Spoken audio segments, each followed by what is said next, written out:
Jioni ya leo tunashukuru Mungu kwa umbali ambao ametufikisha, neema yake yatutosha. Asante kwa ajili ya wakati mwema Mungu amefungua, tukazidi kuendelea na kueneza neno lake. Pamoja nami tunaenda kusoma katika kitabu cha Warumi, Romans chapter 8 from verse 31 to 37. Romans chapter 8 verse 31 through verse 37. Biblia inasema hivi: basi tuseme nini juu ya hayo? Mungu akiwa upande wetu, ni nani aliye juu yetu? Yeye asiyemwachilia mwana wake mwenyewe, bali alimtoa kwa ajili yetu sisi sote, atakosaje kutukirimia na mambo yote pamoja naye? Ni nani atakaye washitaki wateule wa Mungu? Mungu ndiye mwenye kuhesabiwa haki. Ni nani atakaye wahukumia adhabu? Kristo Yesu ndiye aliyekufa, naam, na zaidi hayo amefufuka katika wafu, naye yuko mkono wa kuume wa Mungu, tena ndiye anayetuombea. Ni nani atakaye tutenga na upendo wa Kristo? Je, ni dhiki au shida au adha au njaa au uchi au hatari au upanga? Kama ilivyoandikwa ya kwamba kwa ajili yako tunauawa mchana kutwa, tumehesabiwa kuwa kama kondoo wa kuchinjwa. Verse 37. Lakini katika mambo hayo yote tunashinda na zaidi ya kushinda kwa yeye aliyetupenda. Nitarudia mstari wa 37. Lakini katika mambo hayo yote tunashinda na zaidi ya kushinda kwa yeye aliyetupenda. Tuombeni. Baba na Mungu wetu, tunashukuru jina lako jioni njema kama hii, tunasema ni asante.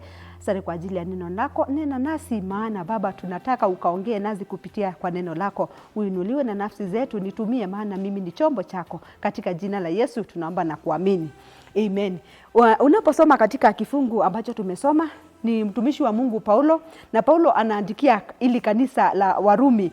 Na katika mahali ambapo tumesoma, unaona Paulo kwa ajili ya mambo yaliyokuwa yanaendelea katika kanisa, anaendelea na kunena na kanisa na kuwauliza ya kwamba ni nini ama ni jambo gani inayofanya ama inayozofanya kuwatenganisha na Mungu. Anawauliza ni njaa, anauliza ni dhiki, na anasema juu ya mambo hayo yote hakuna jambo ambalo linaloweza kufanya ama kututenganisha na Mungu. Na katika mstari wa 37, maana ndio nilikuwa nataka kuongea juu yake, 37 inasema, lakini katika mambo hayo yote tunashinda na zaidi ya kushinda kwa yeye aliyetupenda.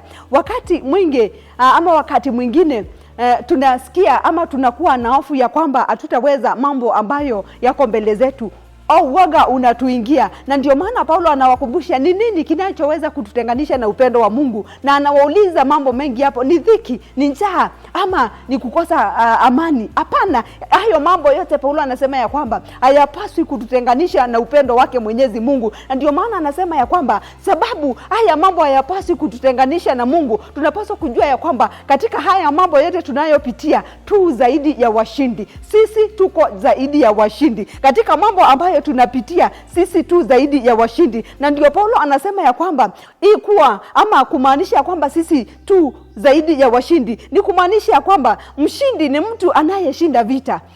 Mshindi ni mtu ambaye anayeshinda vita, lakini kuwa zaidi ya mshindi maana yake ni kwamba ushindi tu bali unatawala. Ushindi tu bali tu unatawala. Pia kuwa zaidi ya washindi inamaanisha kwamba una changamoto zinakuja, badala ya kukuangusha zinakufanya uinuke, ama changamoto zinapokuja zinakufanya uinuke. Kwa hivyo ni kumaanisha ya kwamba wakati tunasema sisi ni zaidi ya washindi, ni kumaanisha ya kwamba hata matatizo yakija hayatatuweka chini, yatatuinua katika kiwango kingine, yatatuinua na kutuweka katika kiwango kingine cha juu. Kwa hivyo nataka kusema nini? Nataka kusema Biblia inatukumbusha ya kwamba Paulo ananena na wapendwa wa kanisa la Warumi, anawaambia kwamba hakuna haja ya kuogopa, maana sisi tu zaidi ya washindi, maana sisi tunashinda. Na mfano mwema ni Yesu Kristo. Yesu Kristo alishinda na alishinda hili kwetu sisi tuwe washindi ndani yake. Na unapoendelea na kusoma, Paulo anasema ya kwamba ushindi wetu unapatikana katika Kristo. ushindi wetu, maana sisi ni zaidi ya washindi. Huo ushindi tuko nao unapatikana ndani ya Kristo. Sio kana kwamba ushindi tulio nao ni kwa ajili ya nguvu zetu. Ule ushindi tulio nao si kwa ajili ya kana kwamba tumetenda mema, lakini ule ushindi tuko nao katika Kristo Yesu, maana yeye ndiye anayetuwezesha tupate ule ushindi.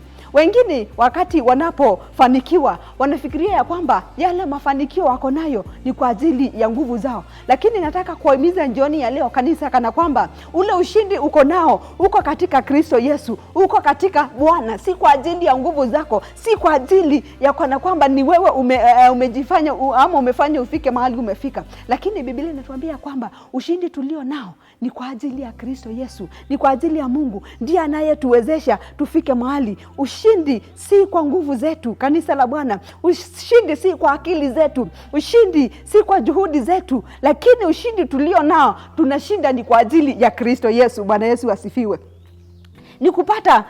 Ni kupitia kwa Kristo Yesu ndio maana tuko na ule ushindi. Ni kupitia kwa kifo chake Yesu msalabani ndio maana tuko na ule ushindi. Sio kana kwamba, maana Biblia inatuambia kwamba Yesu Kristo alishinda shetani, na alipomshinda shetani kupitia kufa na kufufuka kwake, Biblia inasema kwamba ule ushindi ukapata kuonekana. Na imagine ni sisi tunaenjoy ule ushindi Yesu Kristo aliyoupata pale msalabani. Maana hii wakati tumeokoka tunatembea tukiwa huru, maana kunaye aliyeshinda ni kwa ajili yetu. Kwa hivyo kanisa la Bwana, nataka kusema ya kwamba ushindi tulio nao tuko nao ni kwa ajili ya Kristo. Wapendwa, Biblia Paulo anawaambia kwamba si kana kwamba ni sisi tuko na ule ushindi, sio kana kwamba ni sisi tumefika mahali tumefika ni kwa ajili ya nguvu zetu, lakini ushindi tulio nao ni kwa ajili ya Yesu Kristo. Biblia inatukumbusha tena ushindi katikati ya changamoto.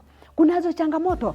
Paulo anawauliza ni shida ama ni dhiki ama ni tauni ambayo itatuatenganisha na ule upendo wa Kristo Yesu, lakini anawakumbusha kwamba hata katikati ya changamoto kuna ushindi. Katikati ya hizo changamoto tunazopitia katika ulimwengu, bado tujue ya kwamba sisi ni washindi, maana Mungu ametupea nguvu, Mungu ametupea kusimama imara katikati ya changamoto.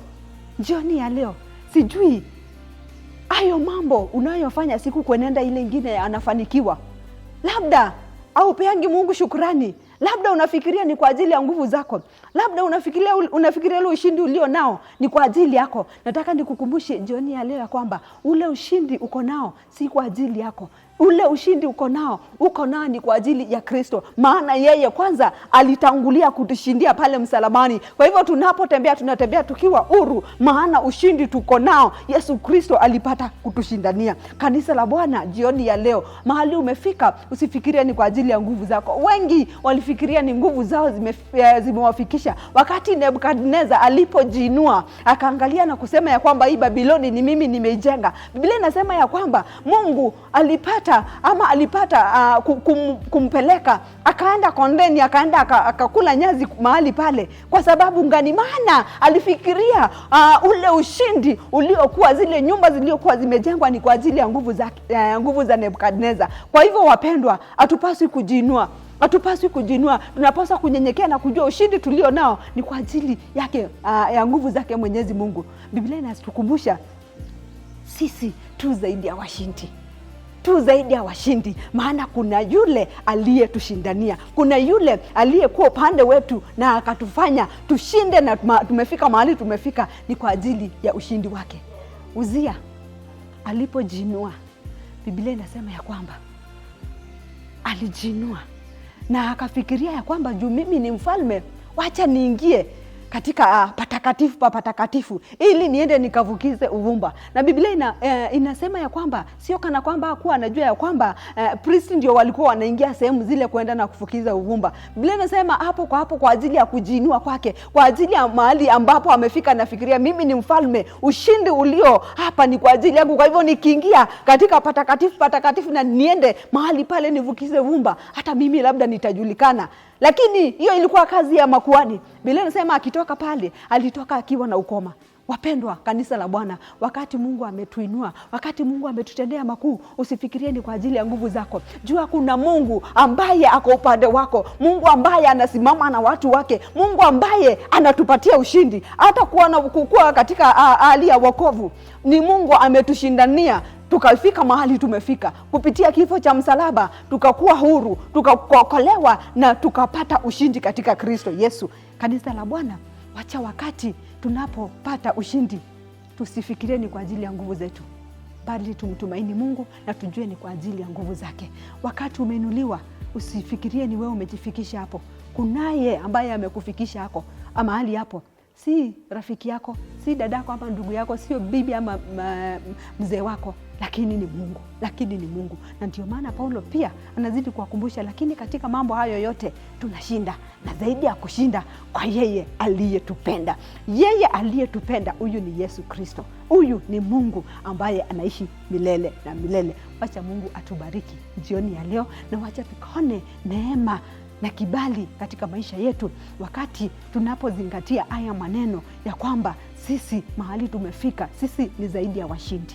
Na tukiwa zaidi ya washindi, mahali tumefika ni kwa ajili ya Mungu. Ile neema, ile ushindi uko nao ni kwa ajili ya Mungu. Katikati ya changamoto tujue kwamba kuna ushindi wa Mungu, maana atatupigania. Hakuna jambo lolote linaloweza kupinga sisi ushindi usionekane. Ushindi utaonekana. Daudi alishinda Goliathi kwa sababu ya nini? Kwa sababu alimtumaini Mungu. Kwa hivyo ushindi ulio nao kwa ajili ya Mungu. Usijigambe, usijivune useme ni kwa ajili yangu, jipige kifua useme ni mimi. Hapana, ni Mungu, ni Mungu. Kanisa la Bwana, Bwana atubariki jioni ya leo, na tuendelee na kulitafakari neno lake siku kuenenda ile ingine. Wacheni tukapate kuomba. Mtakatifu Mungu ishie milele, tunasema ni asante. Asante kwa ajili ya neno lako. Paulo anakumbusha kanisa la Warumi ya kwamba sisi tu zaidi ya washindi.